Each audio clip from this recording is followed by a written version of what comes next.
fantastic thing, and a lot of people didn't think we would get along, and it was just the opposite. We were joking about it a little bit. People thought maybe we're a very different type people, but we're not really. We got along great. So the relationship with Mexico and the United States is very strong. We just signed the USMCA, which is tremendous. We had a horrible, horrible situation with NAFTA. It was the worst trade deal, I think, probably ever made. And now we have a great trade deal for the United States. And also it's very fair to Canada and to Mexico, so that's good. We imposed historic sanctions on the Maduro regime. We indicted Maduro for narco-terrorism, as you know, everybody here knows. We're standing with the righteous and rightful leaders of Venezuela. At this time it's Juan Guaido. We impose sanctions on Nicaragua for human rights violations. They've been violating a lot of human rights. A lot of very bad things are happening in Nicaragua. And I ended the Obama-Biden sellout to the Castro regime in Cuba. We've been very strong on Cuba. Cuba's not doing so well. Joe Biden has pledged to reinstate the pro-communist policies of the Obama-Biden administration. They were pro-communist policies. The deal he made with Cuba was ridiculous. It's ridiculous. What he did for Cuba and what they did for Cuba is ridiculous. And I guess it's why the Cubans gave me the Bay of Pigs Award just before the last election, if you remember. I got the Bay of Pigs Award, which was a great honor. I have it very proudly in my office. Republicans are the party of freedom. Democrats are the party of socialism and worse. That's what's happened. The Democrat Party is a whole different deal. They tear down the monuments and they think it's good. Nancy Pelosi made a statement, well, that's okay. That's no big deal. And the reason she said that is she has no control over it. She didn't say it because she really believed it. She said it because she has absolutely no control over what these people are doing. And we do. We were going to go into Seattle. We were all set to move. And then they heard that we were, and the police came out, and they did what they should have done weeks before. So we got that done.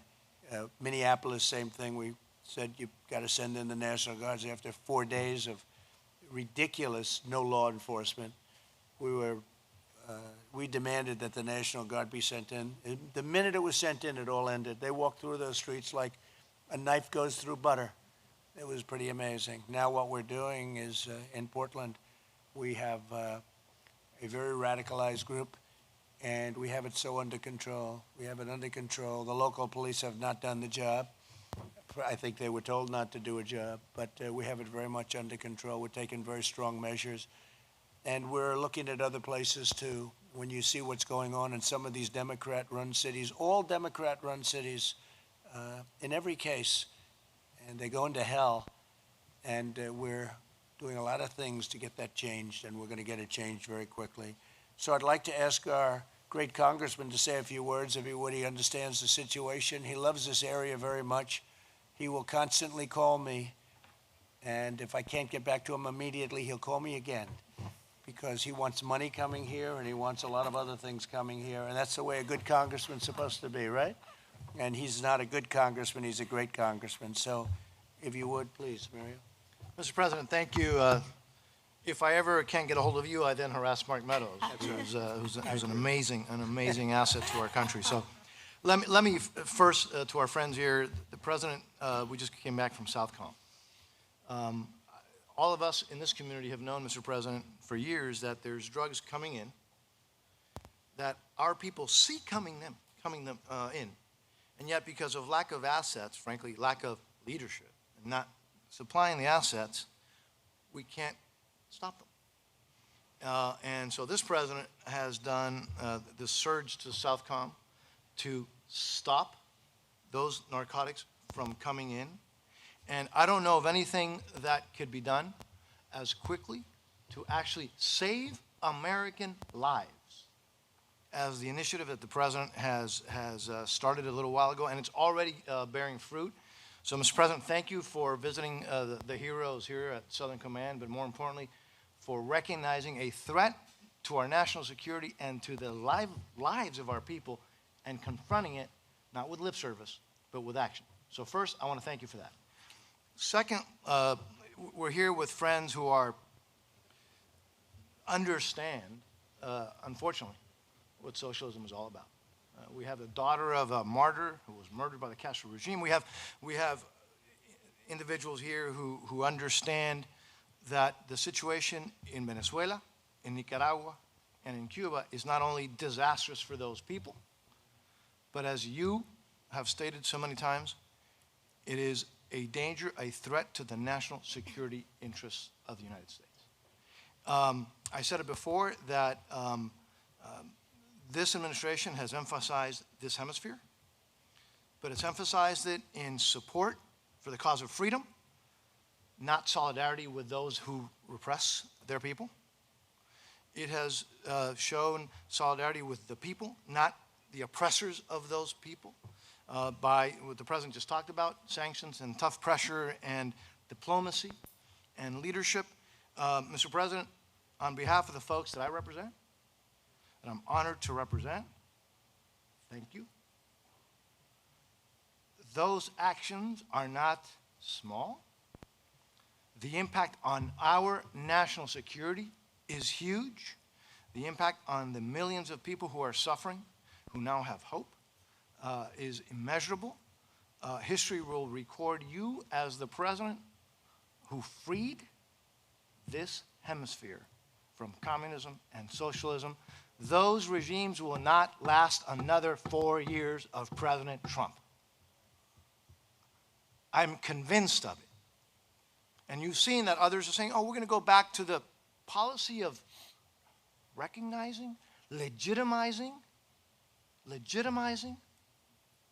Castro regime, knowing what they're doing in Venezuela and in Nicaragua and in the hemisphere.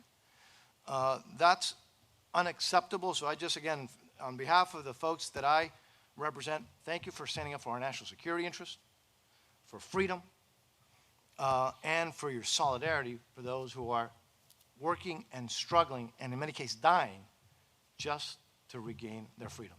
Thank you, Mr. President, for Thank what you you've very done. much, Mario. Appreciate it. Great job you do, too. How about we go down the line, please?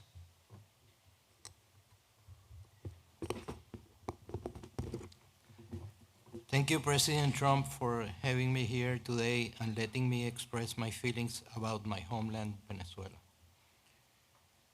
I am proud to be here with so many prominent friends, Orlando, John,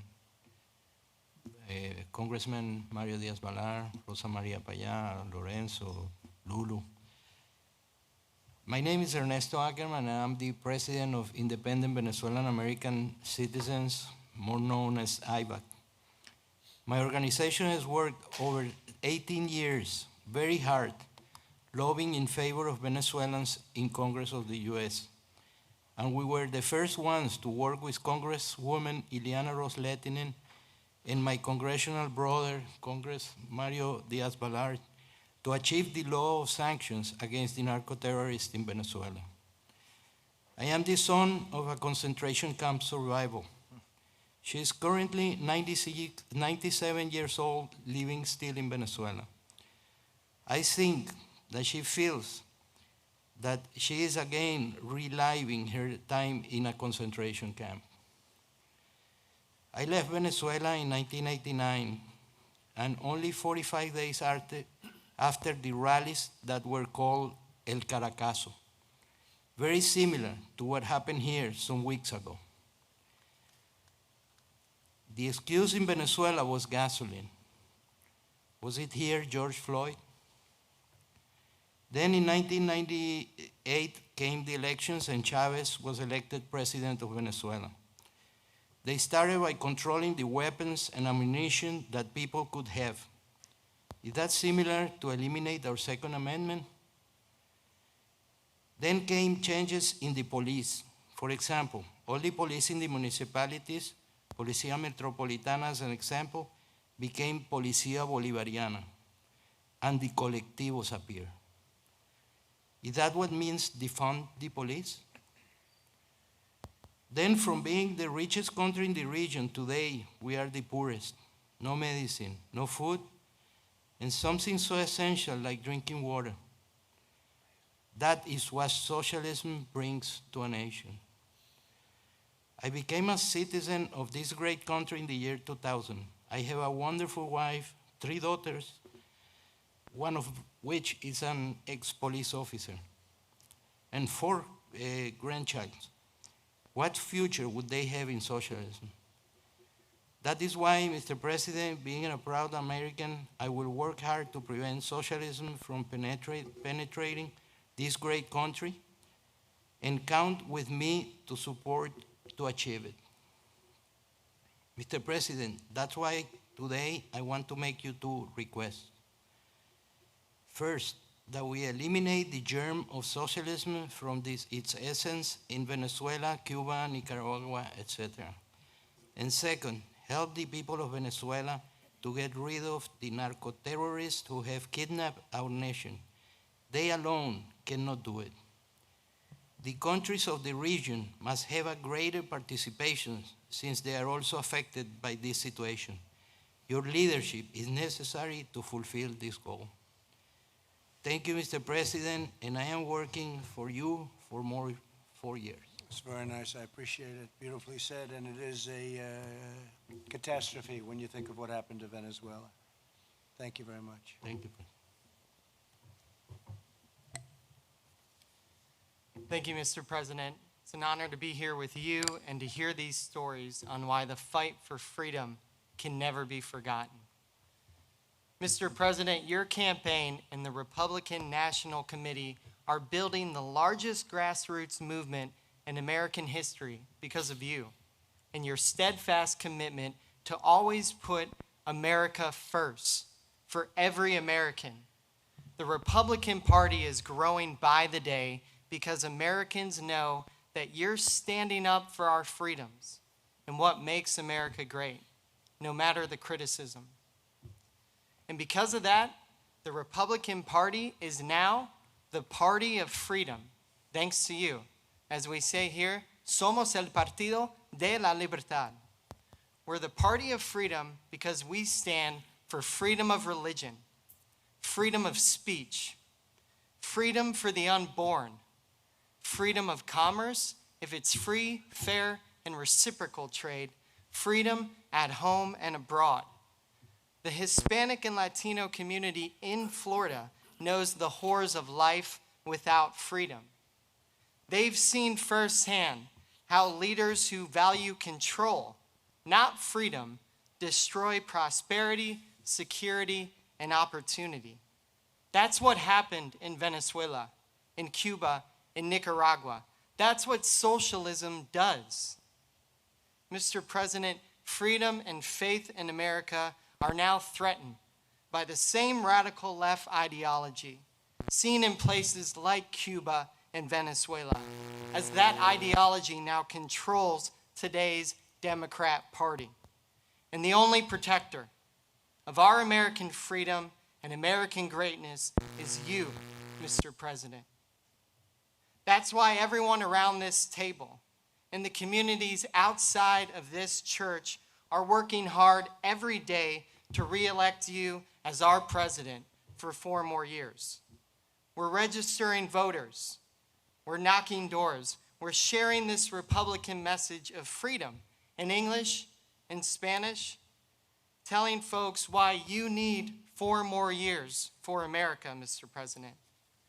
When you declared before our union that America will never be a socialist country, the words made clear to freedom-loving people across our hemisphere that you stand with those who love freedom.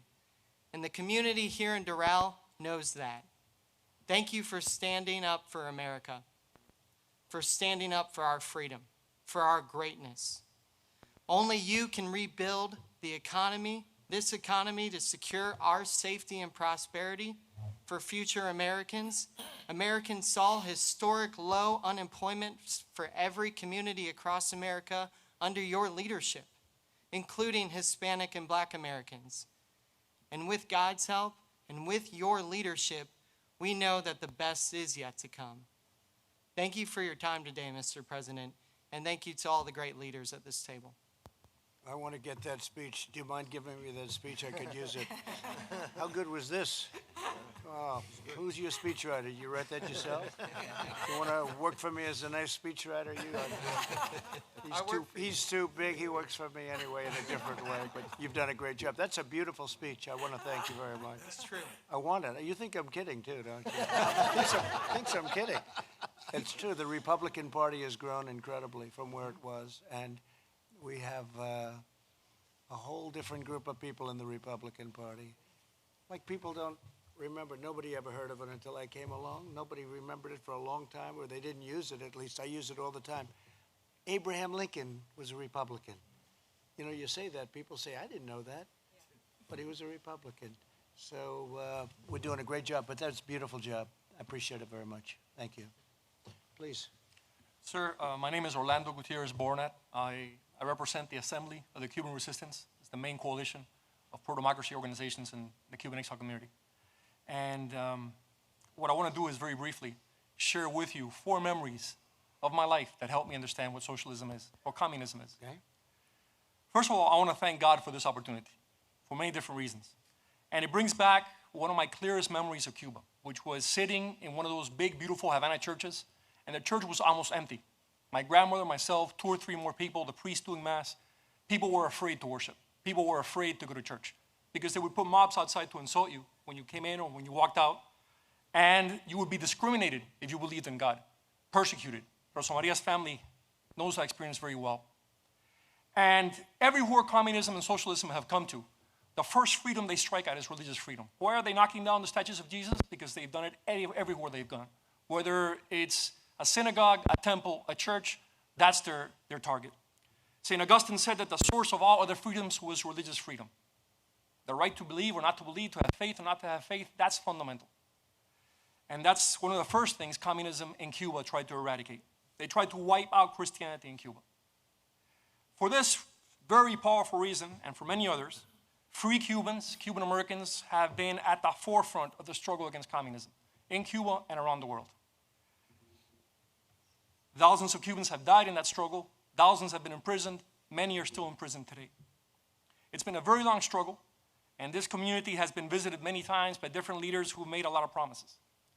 Few of those promises, the most glaring being the Bay of Pigs, have been kept.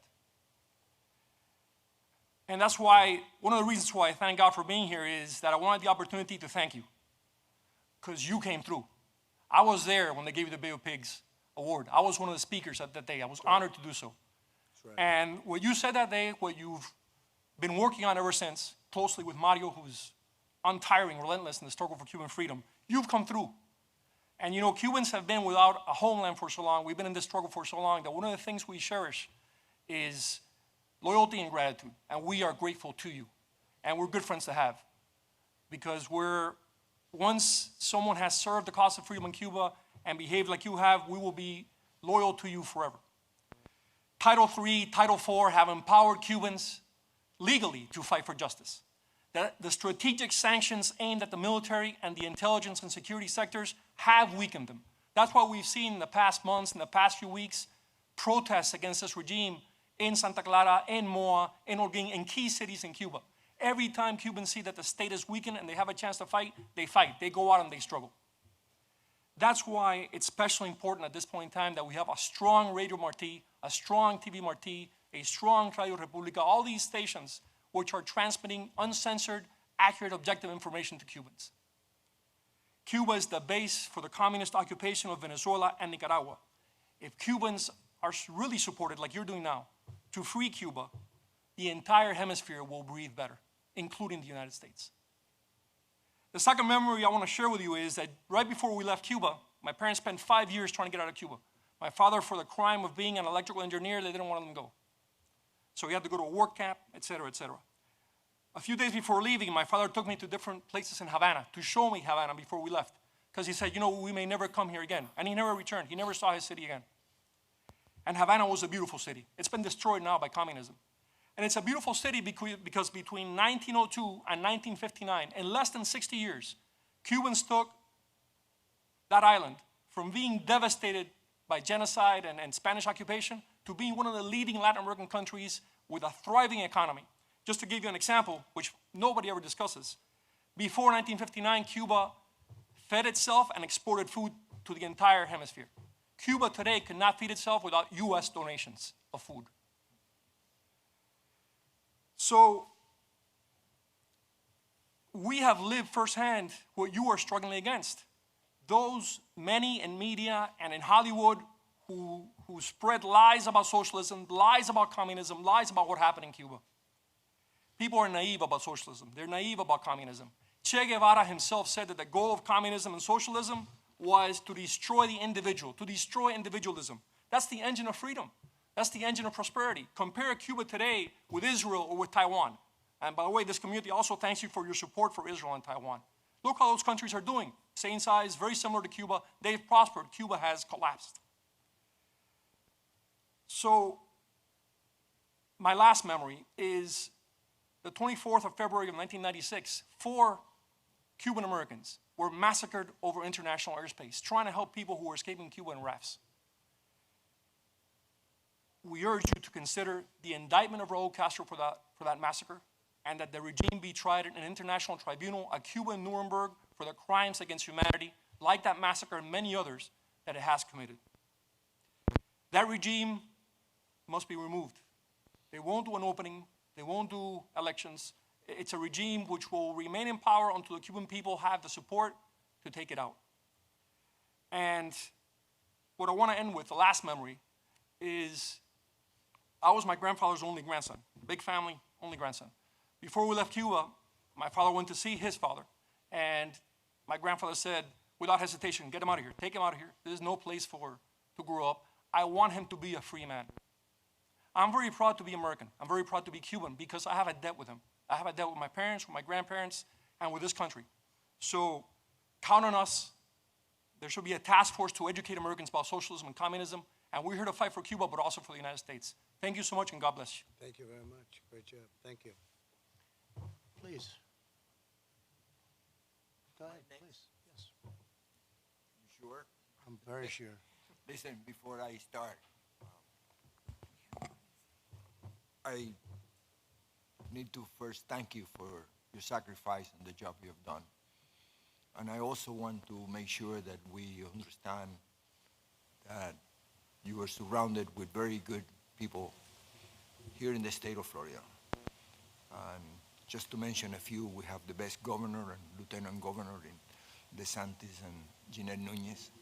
We have the best 2 senators in Mario. Mario is a congressman, but the 2 senators, Scott and Marco, the best congressman for sure. Guy sitting to your left, my dear friend. And I cannot forget somebody who is just being promoted very recently, or I hope he gets vetted in front of the Senate, our dear Carlos Trujillo, a very young man with a tremendous future.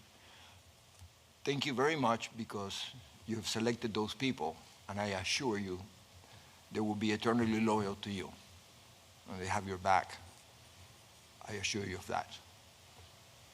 Now, my story is very simple. We always talk about socialism. Socialism is nothing but communism during Halloween. There's no such a thing as socialism. America has always been the most socialist country in the world. We're definitely the most generous. Look at the people in this table. Look at our backgrounds. Just think that in 1961, as a 13-year-old, by myself, in my way to Spain, I wasn't even coming here. I arrived in this great country, and almost 60 years later, I'm sitting next to the President of the United States, talking about the American dream.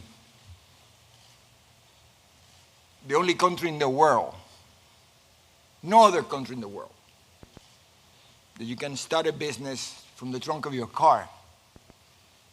And within a very few years, with hard work, commitment, and all the core values that we learn from this very culture of ours, we can become very important to our future. We can become those people who make the next generation better than the one before. This is the only country. Why do you think you had to close the borders? Because everybody in the world wants to come over here. Nobody's ever forced to come over here.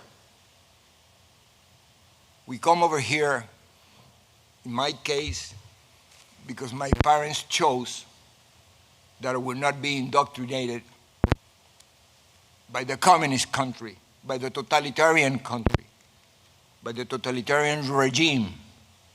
They don't educate children. Absolutely not. And this is something that we need to understand.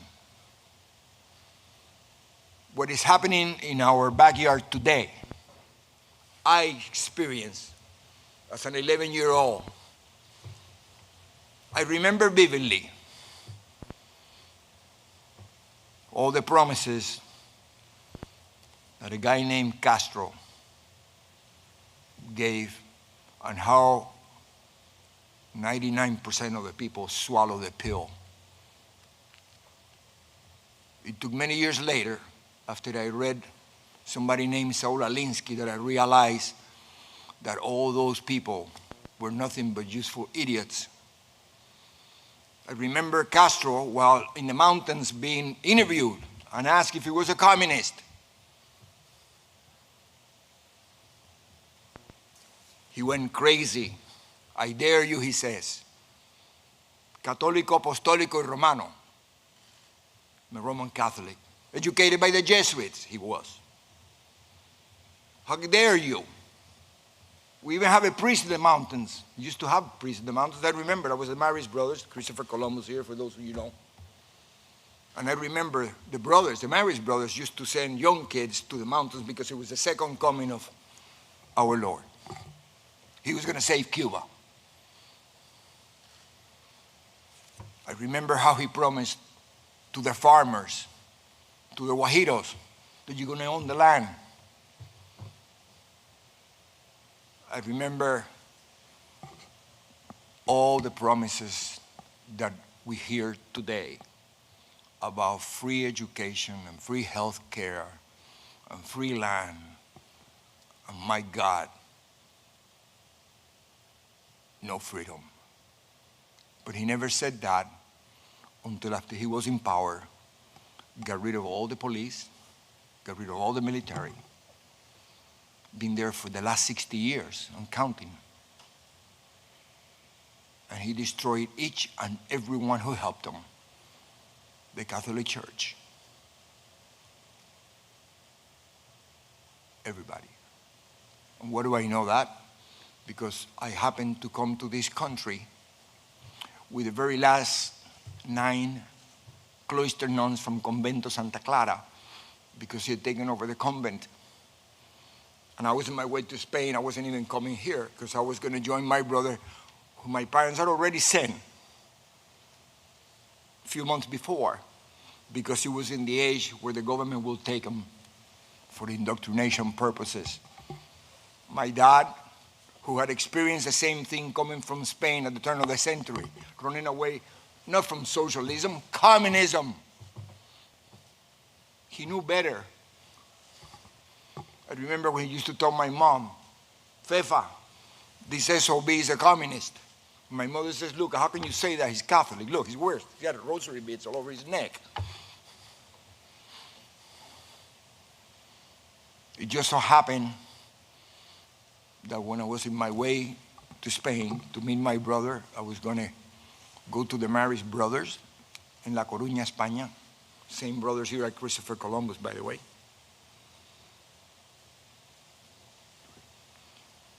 My brother died, and I was kept in this country. Greatest blessing I ever had. But imagine what happened to mom and dad. One day, you lose both kids. This is a family who had never been involved in politics. My father came at age 18 from Spain, running from communists. By himself, never went back. After a long, long life of sacrifice, when he was about to enjoy the fruit of his labors, just like a president that is helping us today, because he could have been just having a good time, one of his many beautiful golf courses, I know. But yet he gave up enjoying the fruit of his labors to do this. So did my dad. That's why I love you. Exactly the same. So when they're about to do that, from one day to the next, they end up in this country with the shirt that he was wearing on his back. And Little Maximo have been here already 4 years. But thank God for Pedro Pan. Talking about socialism, Catholic Church, 14,000 kids who came like me in this country without parents. And we were provided an opportunity. This is what makes our country great. They didn't give me free nothing. They gave me the opportunity. That is the most valuable thing in the world. Now, when I said they didn't give me any free something, please understand that at 13 years old, I had to be provided with a home. I had to be provided with food and an education. That is socialism. That's Americanism. That's the America that these people are trying to destroy today by using funny terms like socialism. They're not. They're communist. Don't ever forget that. I know our president understands that because he knows. He's been all over the world, and you're surrounded with great people, very loyal people. And we have our back. I remember the first time I gave a little speech about something like this, tell him about I came from Cuba and blah, blah, blah. I remember this is around October 2016. I thought you were a little crazy for the sacrifice you were about to take, but I predicted that we were going to elect you in November, and I was going to see you in the White House in January. Thank you very much. Because of the situations right now, I cannot give you a hug otherwise. Thank you very much. And I want to leave you with one last thing. Never forget about my dad, who only had a 6th grade education, but I think he was the greatest philosopher I ever met. He used to tell us how lucky he was because he was able to come from Spain to Cuba. And then he came from Cuba to the United States. And he saw me graduate from college, and that was the biggest prize he ever had. And he said, don't lose this place because you're not going to be as lucky as me. Because if you lose this place, you have no place to go. So with that, please keep that in mind. And please, people, explain that to our young people who are demonstrating out there. Don't be useful idiots. Please understand what's happening in our country. See what happens to our parents. And see what is happening to America today. Mr. President, thank you very much. And thank you for your hard work. Thank you very much. And he became one of the most successful men in Florida. So he did, that's the only thing he didn't say. But he did, and he's a great gentleman. Thank you very much. That's very nice. And now that you've cut everyone else down to about 1 minute, we appreciate that. Okay, do you mind? I Okay, asked let's that. go. I asked that, you know. Okay, thank you very much. Appreciate it. Thank you, Mr. Thank you. President. My name is Lourdes Ubieta, and I've been working in the media for over 25 years in Venezuela, Latin America, and the U.S., and I'm an immigrant and the victim of socialism, not once but twice. I was born in Venezuela to exiled Cuban parents who escaped the Castro communist tyranny and made a very successful life in other times, prosperous, but always generous Venezuela. For every single Venezuelan life changed when socialist, corrupt, golpista Hugo Chavez came into power in 1999. After 2 decades of socialism in Venezuela, the country is destroyed. We are a poorer society with a failing purchasing power that limits the market for almost everything. 79.3% of Venezuelan families can't afford the basic food basket.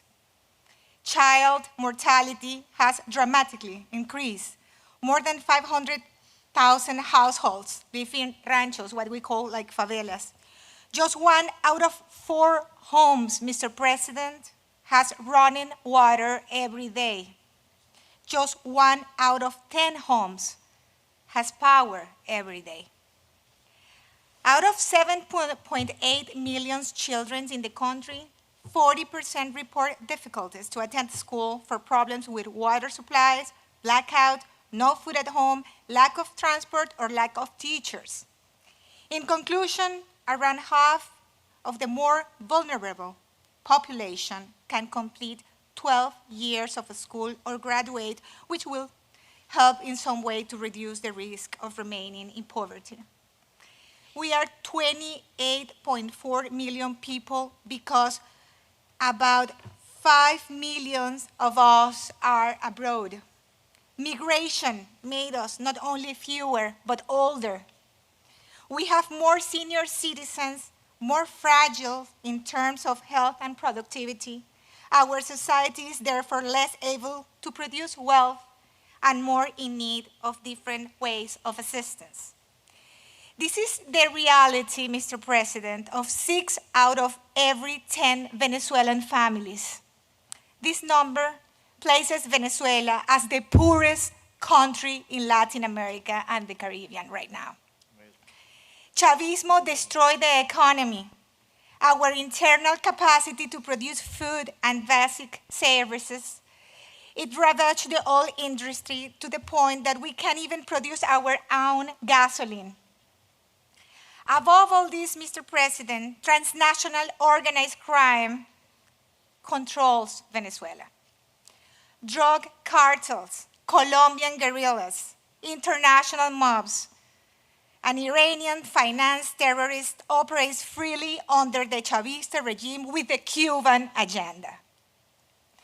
How, Mr. President, a hungry, broken, and sick country that has tried everything to get rid of this criminal regime, bathing our streets with the blood of the youngest, our political prisoners, exiles, tortured, and disappeared under the dominance of organized crime, how can they relieve themselves by themselves from this nightmare? You have been the only president who has stood firm against these criminals. Neither President Bush, much less President Barack Obama, I have to say, who privileged his relations with the Castro tyranny by sacrificing the Venezuelan democracy. They did nothing for Venezuelans to regain their freedom. Venezuela is kidnapped by the organized crime. Your actions, President, are the only hope for Venezuelans who wake up every day, let me tell you. Every day they wake up looking at social networks to find out if there is a new measure by Donald Trump against that genocidal regime. Other than that, Mr. President, the greatest enemy of our Christian Jewish civilization is the Iranian regime. As you know, Mr. President, the Iranian regime is the main ally of the criminal regime in Venezuela. They are not longer in Asia. They are here, 2.5 hour flight from Miami. The Iranian regime has its base on criminal operations in Venezuela, and that represents an imminent danger to the security of the USA and all of us US citizens and Americans. Today, I ask you not to leave Venezuela. Each minute that passes is one of the greatest suffering for Venezuelans. Accelerate, Mr. President, the freedom of our country. At this moment, only a leadership like yours can finally achieve the freedom of Venezuela. On behalf of the Venezuelans, my family and my own, thank you very much. Thank you very much. Thank you very much, Mr. President. Beautifully stated. Thank you very much. We're working very hard. You know that, okay? I know, Mr. Thank you President. very much. Thank you very much, and thank you very much, Mario. Congress Mario Diaz-Balart, he has been the best friend that we could have also the Venezuelan community. Thank you very much. Thank you, President. Great job. Mr. President, it's a great honor to be here, to see you again. My name is Mario Bramnick. I'm a local pastor in South Florida. We also have the Latino Coalition for Israel, following your great work of moving the embassy, and you've been the best friend of Israel that Israel ever has had. Also had the honor of serving on the National Hispanic Advisory Council for 2016 with Jenny Korn, and now on the Advisory Board of Latinos for Trump. I cannot express our gratitude for the sacrifice that you and your family have made for our nation. And as has been shared here, all of the enemies of America are rising inside of America and globally to defeat your presidency in 2020. We can see, because of what God is doing in your life and over your life, it is God's hand as a modern day Cyrus that's upon you. We are so grateful. I was born in Cuba, and we fled communist Cuba to come to America for the American dream.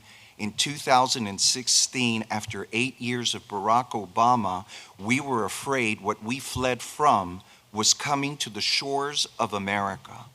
And now we're being told that Barack Obama and Hillary Clinton are moderates compared to the new Democratic Socialist Party of Biden, Ocasio, Saunders. I mean, I think we should have a go fund trips to Venezuela and Cuba to see how good socialism would be for our nation. It's unheard of.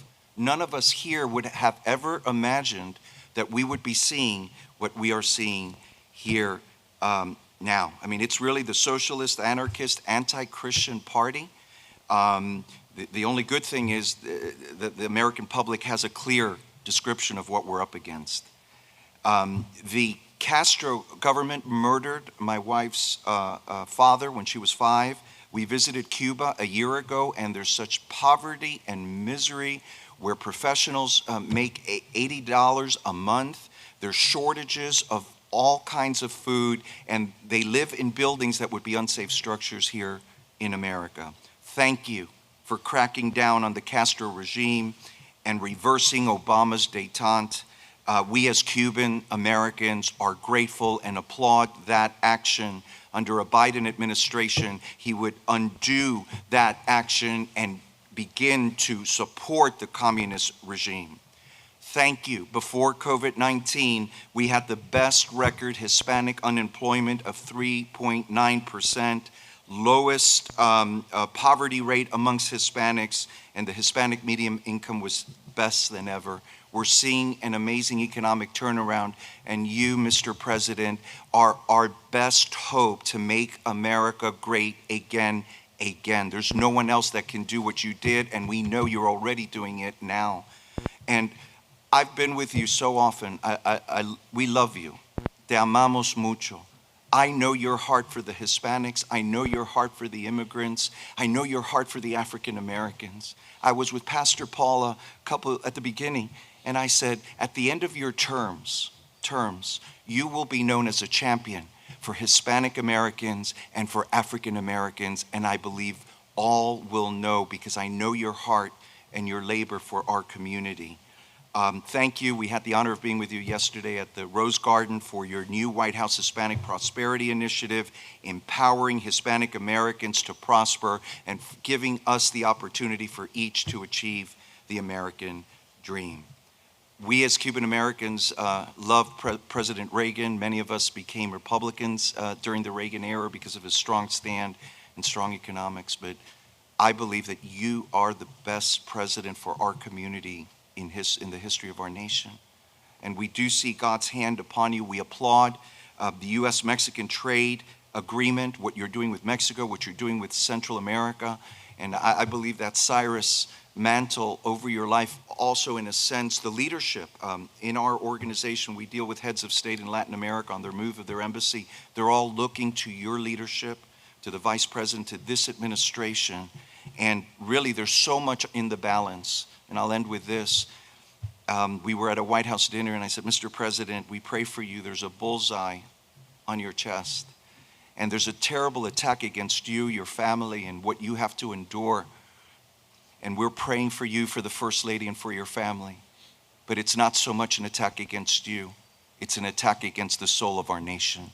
You are what is standing between capitalism and communism. You are what is standing between prosperity and poverty, between liberty and tyranny for our nation. I would dread to think what would happen if you're not our president, but I know with all that you're doing and because of God's hand upon you that we will prevail in 2020. If we lose 2020, we lose our nation, our freedom of speech, our freedom of religion, as was mentioned, and our freedom of press, and yet there's a complicit press not realizing what they're supporting, they're going to lose their own rights.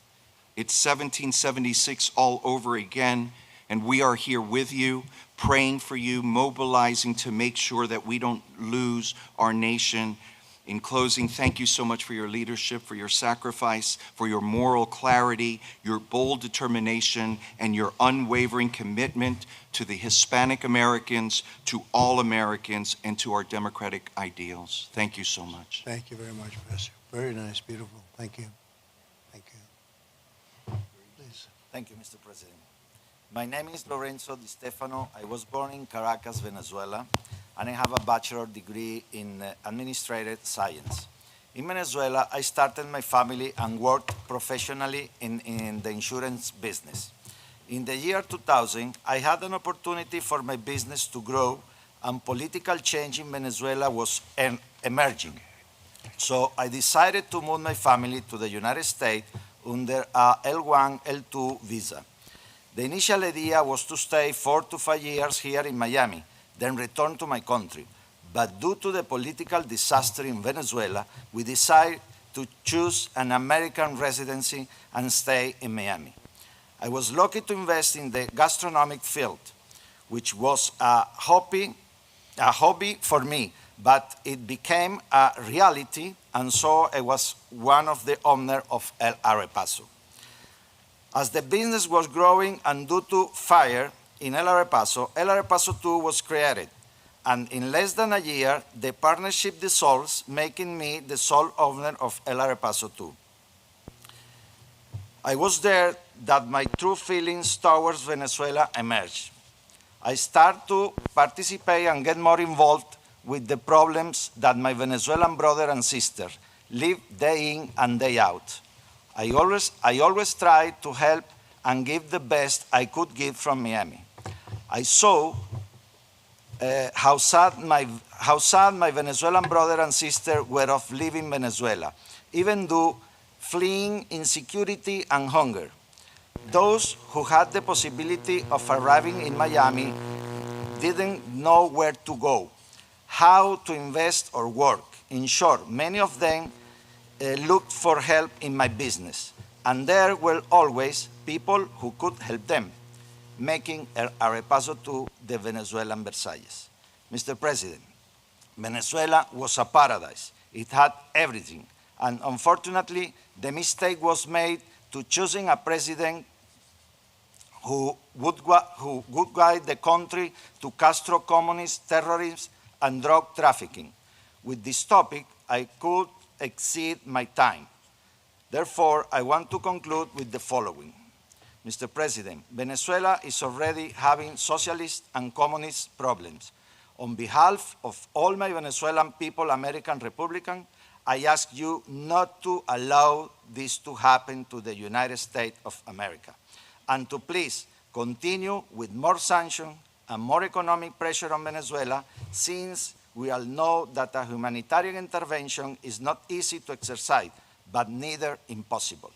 God bless you, God bless America, and thank you, Mr. President, and Trump for more years more. Thank you very much. Beautiful. Thank you very much.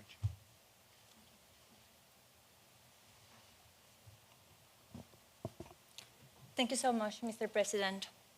I'm truly honored to be here as a voice for freedom of the Cuban people and among so dear friends. Thank you, Mr. President, for meeting with us today, for your friendship, and for standing with us, the Cuban people, who wants to be free to decide our own destiny. Thank you, Mr. President, also, for your historic actions to support democracy in Cuba and to pressure the cruel communist dictatorship. Our Cuban people suffer constant oppression from the socialist state. For more than 6 decades, communist Castro regime has imposed the culture of the exclusion and the discrimination against any Cuban with a divergent expression. They abolished our civil liberties, our freedom of faith and of speech. They tried to delete our history, our faith, and our culture. The Castro regime tied the hands of the Cuban people to make us poor and dependent, because communism mutilates the human soul in order to control the society. And those who raise their voice in favor of freedom, in favor of justice, those are risking prison and even death. This July 22nd will mark 8 years since my father, Oswaldo Paya, was assassinated by the communist regime. My father founded and led the Christian movement for liberation. He was a leader of the political opposition, but he was also a moral leader to thousands and thousands of people who demanded a right to have a voice and participate to change the system. He was the most generous man I ever met, and he was killed by the communist regime. They were trying to kill his legacy because they were in fear of the faithful, in fear of the conviction of a silent majority awakening and demanding freedom. And although the communist regime was able to kill my father, they were not able to kill his legacy. They were not able to extinguish the resolve of our people to secure our liberation. On the contrary, our resolve is stronger than ever. We carry on his work. Our movement grows faster every day. We will not relent until we are free. We are going to finish what he and many others started. I'm a freedom fighter, but there are many of us among Cuba and in this table also. And I know that you, Mr. President, you are also a fighter for the freedom of the United States and the freedom of the world. Mr. President, I invite you to join me in commemorating July 22nd to honor the victims of communism in all the Americas, to honor all of those who have fought and died defending democracy in Venezuela, in Nicaragua, in Cuba, and in other parts of our continent also. It is important, it's vital to raise our voices to call for liberation of the political prisoners and to stop the impunity of the Castro regime. The same impunity that Castro felt when he killed my father, thinking that the world was not going to react. Mr. President, Cuba is in crisis.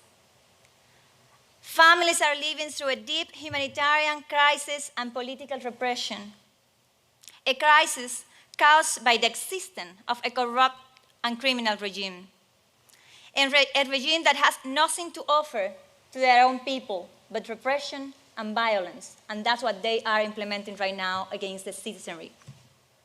People are being detained, threatened, stripped from their cell phones, even physically assaulted, beaten up in the streets, taken to prison, simply for taking a photo in the streets or posting in social media. That's the level of fear and the weakness of the Castro regime right now. This is why your solidarity and the humanitarian help and the economic opportunities that Cuba needs should be directed only towards the Cuban people preventing intervention from the regime, because the repressors should be cut out. We count on you, Mr. President, to continue shutting down all of the dictatorship sources of funding, which it uses to sustain the Cuban military, its apparatus of oppression, and its narco-terrorist activities. Mr. President, this hemisphere has paid a high price for tolerating 6 decades of Castro communism in Cuba. A regime that has caused the end of the democracy in Venezuela and in Nicaragua, and the largest refugee crisis of our lives. It is time to end it.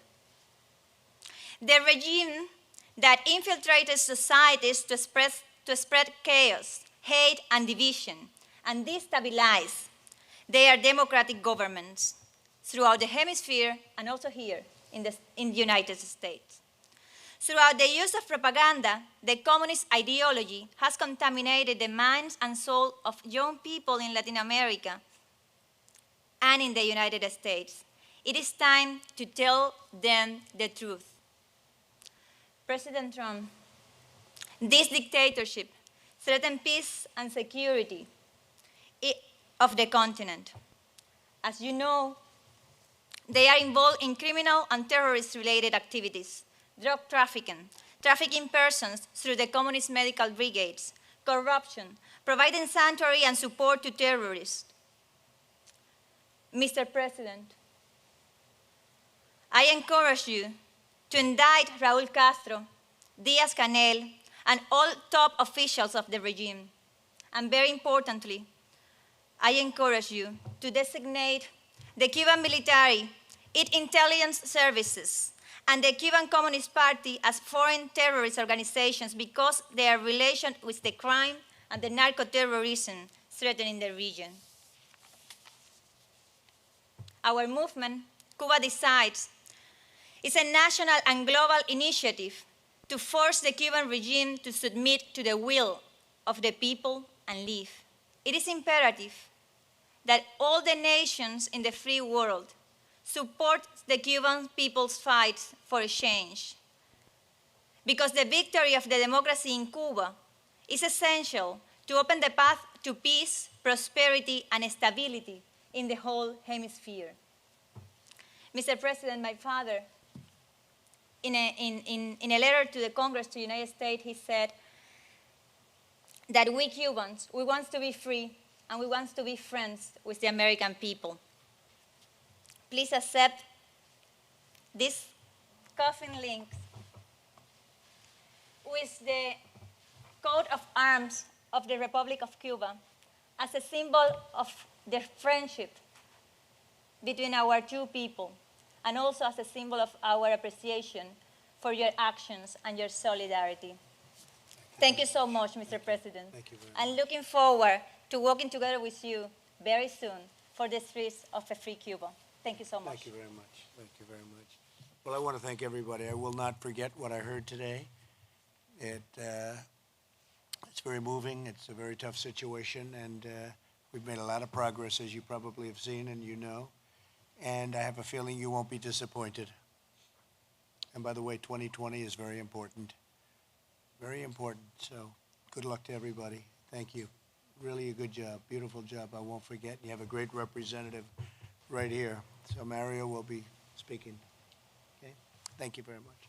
Thank you. Thank you very much.